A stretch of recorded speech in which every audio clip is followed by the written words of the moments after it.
Stewart Rhodes. Thank you, sir. Hey, thank you, big brother. Airborne brother. I was paratrooper as well. All right. God bless. God bless you, man. Thank you for your service. Yes, sir. Hey, folks. Yeah. Hey, thanks for having me here. Appreciate William Gein's invitation from Alapac. I'm here because my duty under my oath demands it.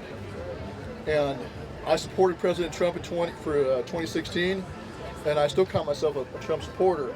However, I'm here to call him out. He's not doing all he can do under his duty under the Constitution he swore to defend. He is empowered by Article 2 of the Constitution as Commander-in-Chief of the Armed Forces of the United States, and that includes not just active duty, it also includes the militia, including the organized militia, the National Guard, and the unorganized militia, which is the rest of us. President Trump can, without anyone's permission, doesn't need permission from Congress or the courts or anybody else, he can, first of all, federalize, call into federal service the militia, starting with the National Guard units of each state, and deploy them on the border. He does not have to ask the governors to bring their National Guard troops there voluntarily. He can just go ahead and call them into federal service. He has not done that. Why? My first question for President Trump is why not? He can start with the New Mexico National Guard. In New Mexico, the last Republican governor, who just left office in January, had the New Mexico National Guard on the border, helping to protect the United States against the invasion from the south that's going on, the illegal invasion.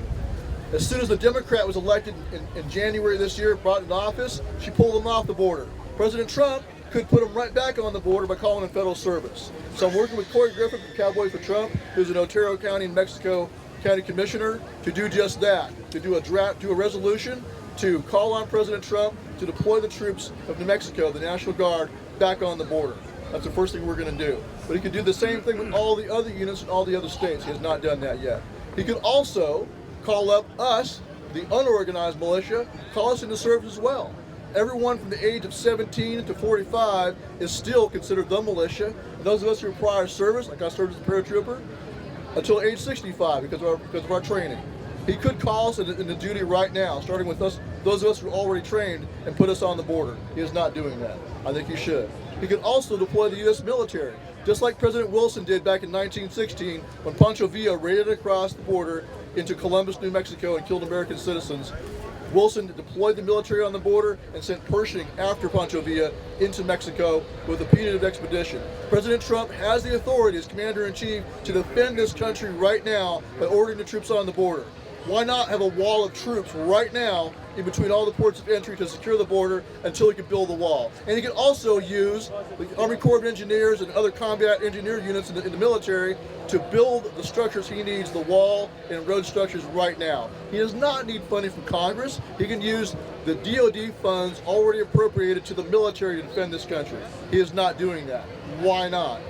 So I know he has bad advisors. Everyone keeps saying that. He's getting bad advice. That's certainly true.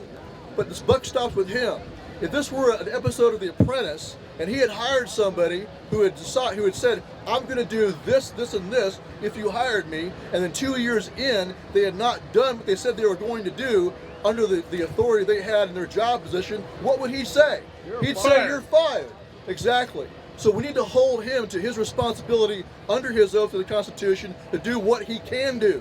And I don't want to hear about, well, he can't go too far until the election.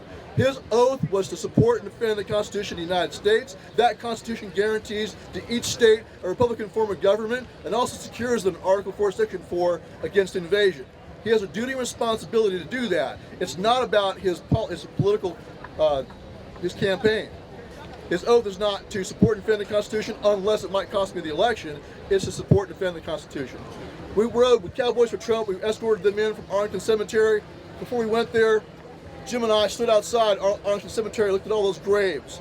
Those men who went and fought, like on D-Day, just the other day we celebrated D-Day, right? Those men hit the beaches and went and fought unconditional sacrifice. It wasn't, I'll do this unless I might get killed. It is, I'm going to do this no matter what it costs me, up into, including my life.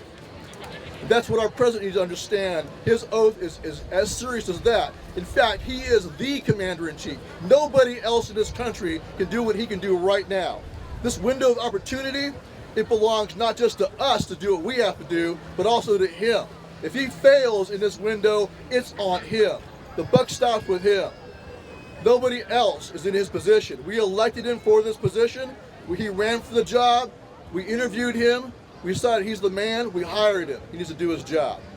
That's what I have to say. Right, And this is not, just want to let you know, my mom's side of the family, my great-grandfather rode with Pancho Villa. They're Mexican-Americans who came here legally, worked their way through the fields. All of my family served in the military as I did.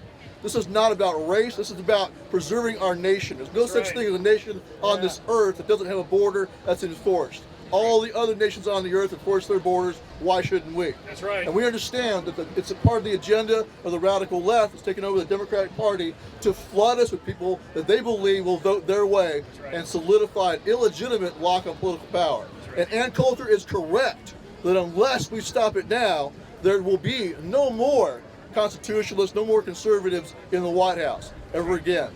And we'll be left with no recourse other than what the founding fathers had when they had no other remedy to secure their rights or to take up arms. That's what we'll be too.